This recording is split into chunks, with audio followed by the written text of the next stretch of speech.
What if I told you that the loudspeaker we use more than any other in this house isn't our custom clipped Cornwall 4s or the KEF R11 Metas, Polk R700s, or even the B&O A9 D4s? It's actually a smart speaker. A speaker we love so much we carry it room to room and we even take it outside. Yep, time to talk about Bang & Olufsen and their brand new BEOSOUND A9.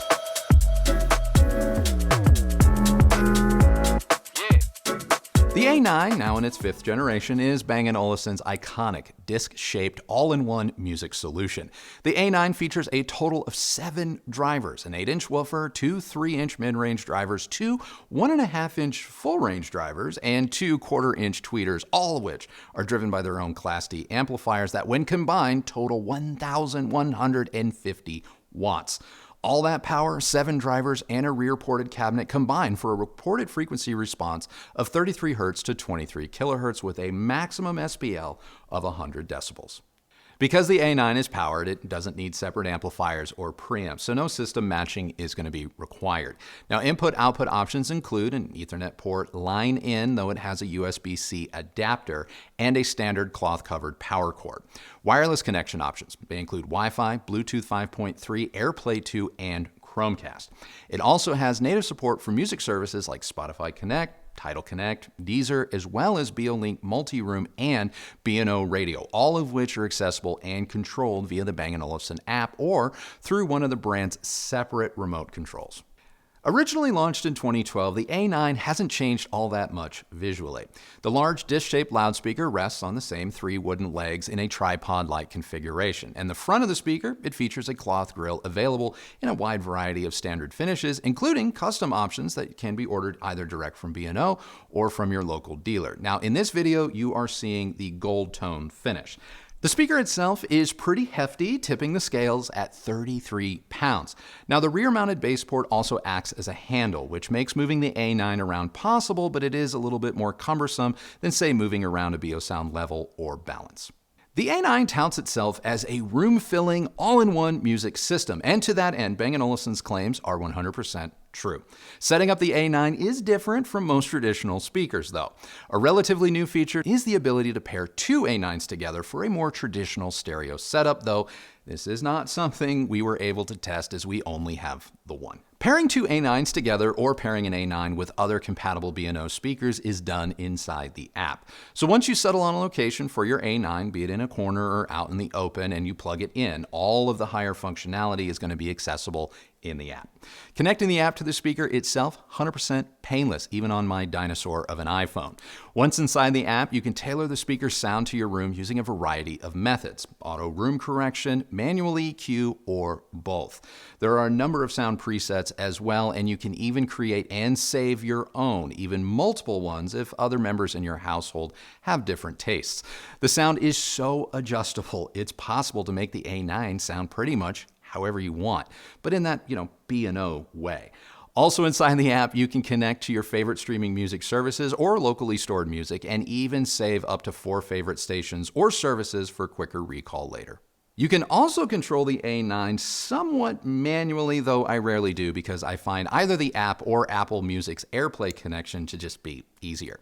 But a quick tap on the top will pause or play your selected music, and dragging your finger along the top of the disc itself will turn the volume up or down, which is a really neat party trick, but not really a feature I use day to day. Now, initially, I had put the A9 in the rear corner of our living room because from there, it was able to fill our living room and connecting kitchen with sound more evenly. Now, out of the box with no room correction, the sound of the A9 is very bass heavy. But with the touch of a button inside the app, you have to wait about 30 seconds, but after that, it's all fixed. From there, I dialed the rest of the sound to taste using the intuitive EQ wheel, again, inside the app. And we lived with the A9 this way for several weeks before KRISTI kind of threw me a curveball and asked me to bring the A9 outside, which is something I hadn't thought of yet. First, and I have to stress this next point, the A9 is not an outdoor speaker. Again, the A9, not an outdoor speaker. Now, we have a 400 square foot covered patio that, while not completely free from the elements, provides the A9 with enough cover that I feel okay using the speaker outdoors. If you have a similar location or situation, I think you could use the A9 outside. Just remember, bring it indoors in bad weather and make sure you keep it out of the sun to avoid fading. So with that out of the way, once outside, I ran the auto room correction again and created a new outdoor preset.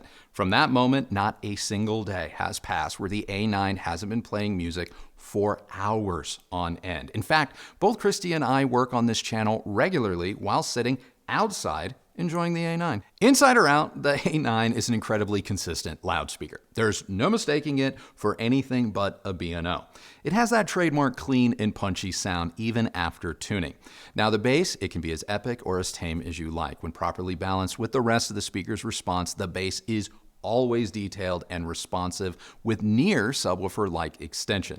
If you opt for a corner placement and are willing to give up just, a hint of detail, the A9, it can move air with the best of them. Both electronica and hard driving rock music want for nothing when played back through the A9.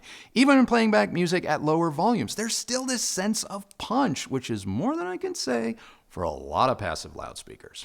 The A9's mid-range is crystal clear. Tonally, it sounds almost hyper-real and not wholly organic, but this is something that I've found with most B&O speakers. Is it going to be for everyone? Maybe not, but having been a customer of the brand for 20 years, I am not about to part with it. Maybe it's the speaker's active pedigree, cabinet materials, or both. There's just something that is so clean about the mid-range that regardless of the music genre, it's gonna sound good. It may even sound better than what you're used to, which is why, time and time again, it can actually be difficult for me to go from a B&O speaker to a passive one and vice versa. When it comes to the treble, the A9 is, again, clear, but not the most extended. You will get a greater sense of air and decay from a more traditional speaker like, say, the Bowers & Wilkins 805D4. But unlike the B&W, there is almost no way for the A9's top end to become shrill or worse, fatiguing. It's almost as if the designers at B&O won't allow it, probably because, well, it would ruin your experience. Albums I know to have sibilants. For example, Beth Hart's Screaming for My Supper. I can listen at high volumes without my ears bleeding through the A9. Seriously, listen to Mama at full tilt on most speakers and you're gonna run for the hills. Listen to it on the A9, it's gonna bring you to tears. As for SOUNDSTAGE and dynamics, obviously a single A9 isn't going to image like a pair of traditional speakers, but what it will do is fill your room with high quality sound that dynamically can make even bigger speakers, give them a real run for their money. I gotta say, the A9 has some real pick up and go, and it can be enjoyed at all volumes. Now, we have another large do-everything smart speaker in our collection, and that's the PANTHEON 1. Costing less than the A9, the PANTHEON is a great alternative, but it is outclassed by the Bang & Olufsen. The PANTHEON, at this point, it's starting to look a little bit dated, still running Bluetooth 4.2, whereas the A9 is rocking 5.3. The PANTHEON also lacks smart features like Google Assistant and Chromecast. The A9's customization is second to none, and its app support puts the PANTHEON to shame. I still think the PANTHEON is a good speaker sonically, but if you're on the market for a premium, powered smart speaker that works in large spaces, you're gonna want to demo the A9. Of course, you can do a lot of what the A9 promises for less and on a smaller scale. Case in point, the new ERA 300 from SONOS. Now, I am not suggesting that these two speakers are in any way comparable sonically. Spoiler alert, they're not. But if you're looking for a scalable smart speaker with a similar functionality set as the A9, the ERA 300 could be a speaker worth looking at. Of course, if you're just looking for a smaller solution, Bang & Olufsen has a number of other speakers that, like the A9, are infinitely adjustable, use the same B&O app, and can be combined with other B&O speakers to create a whole home audio setup. Now, we have Bang & Olufsen's Balance in our kitchen as well as a Level in our bedroom, both of which can play in concert with the A9. The beauty of these other products, they are notably less expensive than the A9, but have the same sound quality, just, on a smaller scale. I love this speaker, I do, and I know, I get it. It's not a portable loudspeaker in the truest sense, but when you love something as much as we've come to love the A9, you make sure it's nearby. And I'm not gonna say that the A9 is the end-all be-all loudspeaker for everyone, or that it's the only loudspeaker that you're ever really gonna need, and you should all rush to eBay, sell all of your hi-fi gear, get yourself an A9. I'm not gonna say that, but I will say this, no speaker, not one, has gotten either of us to carry it with us room to room, much less outside, like the A9. So that's it. Those are my thoughts on the A9. But before we go, what do you think? Okay, well, before anybody asks, no, the 28s are not comparable. They're not at all the same. You thought people were honestly going to compare the two? Like, it's not, have you ever read the comment section? I mean, yeah, people, I mean, All right, I gotta admit something then. What's that? I kind of want another one. I kind of want another A9. Oh, yeah. Yeah, I mean, the whole time you were doing your part of the review that I was contemplating, am I going to roast B&O during my section or later in an email? Because it is kind of a big feature. If you develop a product that is capable of things, and it takes two of them to demonstrate those things, please send two. Okay, so anyway, all that aside, I absolutely love this speaker. Yeah, I truly do.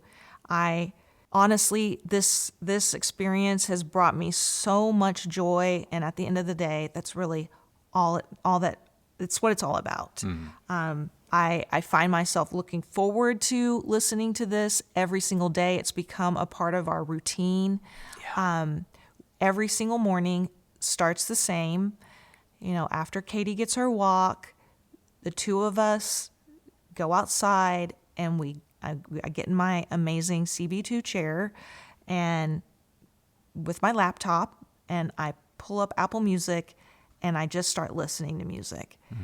And, you know, Andrew joins us later with coffee, and like he said in the review, we often work outside, but what's always in the background is the A9. Yeah. It's really brought me back to a place that I haven't been in a really long time. The fact that this speaker has gotten me to be able to listen again just for the sake of listening on my own time, in my own way, has been, I don't want to call it life-changing or something, you know, overly dramatic like that, but it's brought me a sense of peace and just put me in a relaxed state of mind that I haven't quite felt since maybe I was a child or in my teenage years when I just used to drive around with the windows down. I used to spend more time listening to music, discovering music, because I just enjoyed it, rather than having to, okay, does this speaker perform like I want it? Is it positioned right? Do I like the look of it? You know, does it suck? Does it not suck? I don't have to think about that with the A9. I just get to listen, and I truly appreciate it. It's a part of my everyday routine in the morning and in the evenings, and I just can't say enough about what it's done for my heart. I wanted to touch on the radio function, which I really love. It gives you access to stations all over the world. We regularly listen to a station out of Berlin, and there's one, I think it's like Nordic something out of Copenhagen. Yeah. And it's just a great way to discover new music.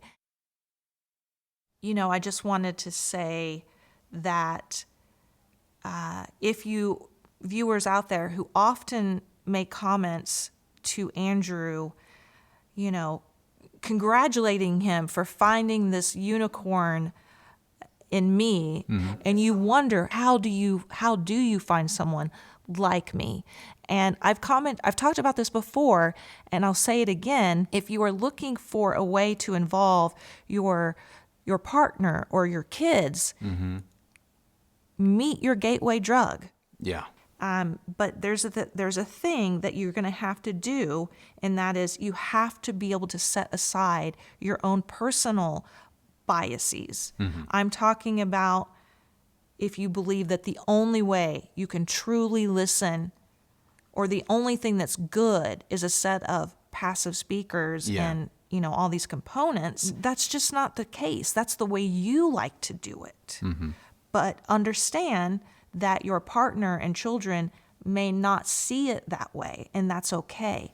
Because I truly believe you can get there if you aren't as closed-minded and stop telling your kids or other people, new people to the hobby, that that their music sucks. I remember my dad telling me the same thing, even though his love of listening to music and having this type of speakers and stuff in our home was part of the reason that got me to where I am today. Yeah. Why I still listen. Yeah. But that doesn't mean that what I listened to was bad. It just wasn't what he enjoyed. Yeah. And again, you know what? That's okay. It's not a competition. Stop making it one. And then you will see a change happen in your own homes. Mm-hmm. If something like the A9 gets your partner and your children sitting down next to you and it becomes a habit in your own home, isn't that worth it? Yeah. Can you put a price on that time in your life? I know I can't. I know when you go and research Bang & Olufsen, or you've heard anecdotally stories about Bang & Olufsen and how they're just so premium and expensive and whatnot. And these are all true things. These are all true things. This is an expensive product for, all intents and purposes. But if you really start to look at what you're getting in their products versus what you may have spent over time in your system, between preamps, amps, maybe you've bought and had to sell a couple of amps while you look and, get a feel for the right one. Maybe you own multiple pairs of speakers because you like this one day and you like something else another day, or just because you're trying to find what works for you. Really look at the total cost of what you've put into something and realize that in a lot of ways, it may be, at some level, it may be comparable to like the initial shock of, say, a B&O product. And I think it's important to keep that in mind. I do, as we talk about not only B&O, but just more expensive products in general. And second, as it relates to B&O, having been a customer now for 20 plus years, I have speakers from them still that are about as old as me or getting close. And they still work as good as they did 30 years ago. They do.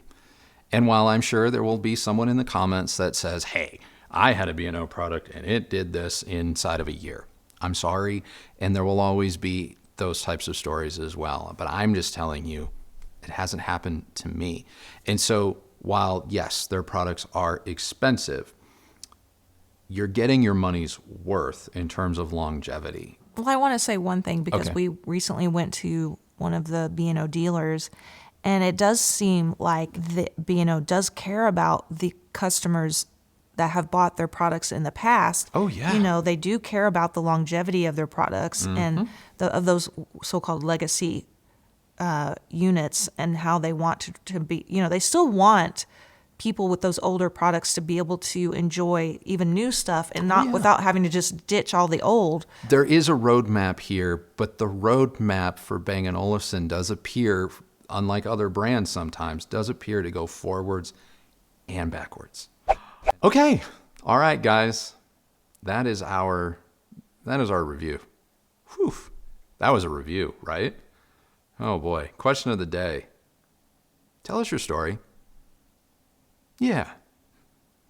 A9. The A9 is going to be the A9. If you want more information on it, want to check it out for yourself, links are always going to be in the description. Share your story, your hi-fi story. Let's make that what the comments are about. And yeah, let's do some good. Okay? If you like this video, please do give it a thumbs up, like, and subscribe. Go ahead, ring that bell so that you're notified. You know all this stuff. Use any of the links, KRISTI left for you, blah, blah, blah. Great way. We love you all for supporting us that way. You're the best. Follow me on Instagram, Recovering Audiophile, and that's it for us today. Should go without saying.